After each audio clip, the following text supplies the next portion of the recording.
Hello everyone, my name is Raquel. I'm a PhD candidate from the Center of Geographical Studies of the University of Lisbon, and today I'm presenting my research on the diversity and distribution patterns of invasive alien plant species in mainland Portugal.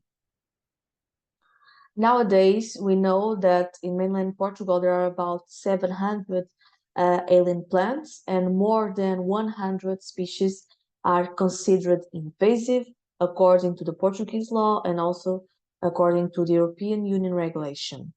Of course, previous works have already assessed the presence and impacts of some species and in specific ecosystems. However, there are no studies that has analyzed the distribution of the entire spectrum of the invasive alien plant species that are already present in Portugal. So our work aims to map the species richness of the invasive plants using the municipalities as spatial unit of analysis and analyze the factors that may contribute to the observed distribution. Ultimately, our goal is to support local decision-making for managing the invasion by these plants.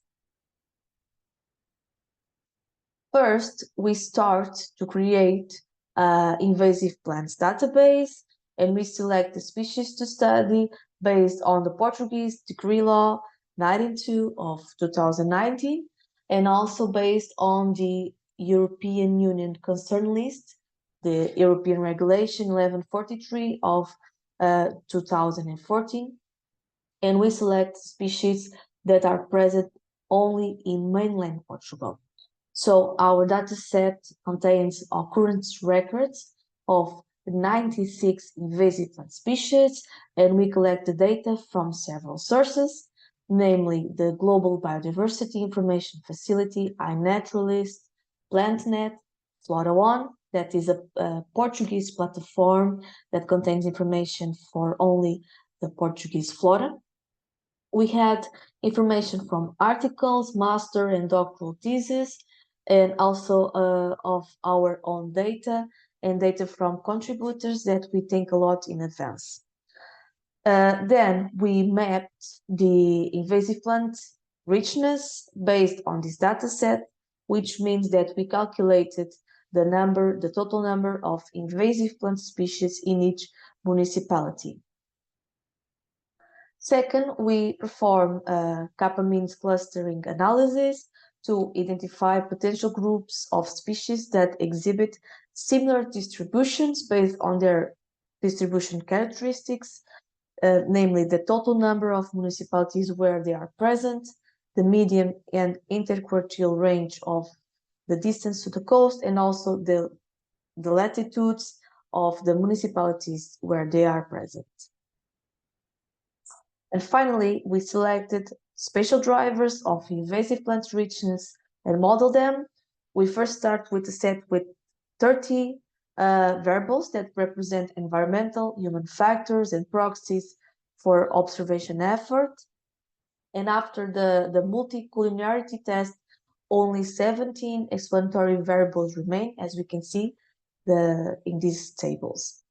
Then we assess the potential relationships between these remaining variables and our response variable, which is the richness of invasive plants, and model them using a generalized least square regression.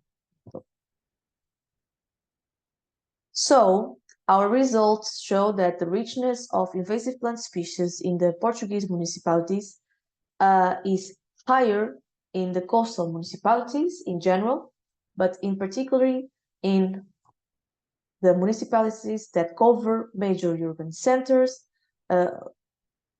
such as the ones in the Lisbon and Oporto metropolitan areas, in certain urban systems with regional significance also, and along the Algarve coast in southern Portugal.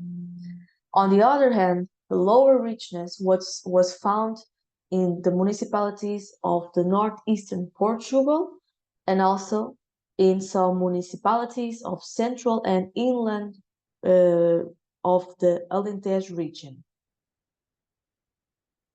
If we look to the frequency of these plants, we can see that the species with higher record frequency,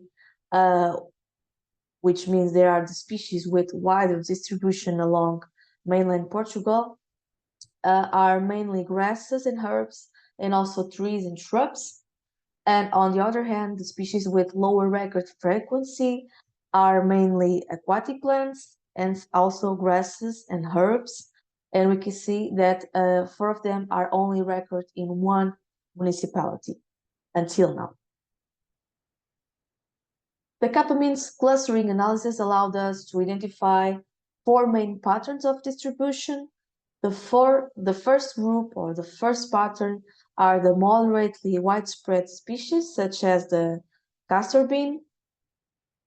The second group are the species that, although they show latitude and distance to the coast variable, they are mostly recorded in coastal areas, such as the golden red waitel. The third group are the species with narrow ranges, therefore they are present in the lowest number of municipalities, and we observe that these species are mainly located in central and northern municipalities, such as the Japanese knotweed. And finally, the fourth group are the widespread species along mainland Portugal, like the pampas grass.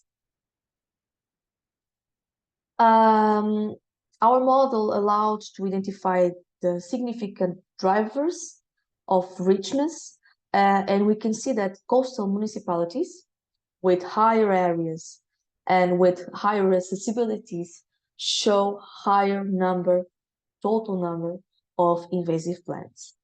Additionally, municipalities where the density of power lines was also higher or is also higher show higher richness, which can be associated to the fact that the implementation of these power lines promotes changes in habitats, and some species see here an opportunity to establish and disperse. As final consideration, we saw that most of the invasive plants present in mainland Portugal have a moderate to high distribution, but many others are still limited to few municipalities.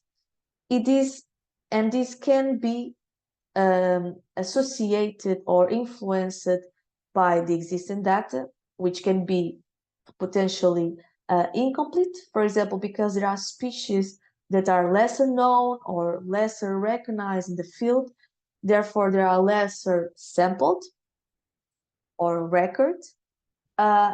Coastal municipalities and those close to regionally important urban centers, as we saw, tend to show more invasive plant species records, and which can be attributed to higher population densities and, as a consequence, more sampling effort. And we can point to main options in terms of decision making. First, municipalities with fewer species should focus on prevention, early detection, and avoid introduction and spread of the species. And on the other hand, municipalities with many invasive plants, as we saw, should focus on mitigate their impacts and prevent their dispersion. Just a final remark. Here we study the richness of invasive plant species and not their abundance. And of course, this information is very useful for management purpose, but it should not be mistaken for their actual distribution. Thank you so much for your attention. If you want to know more about our research, please go to this website.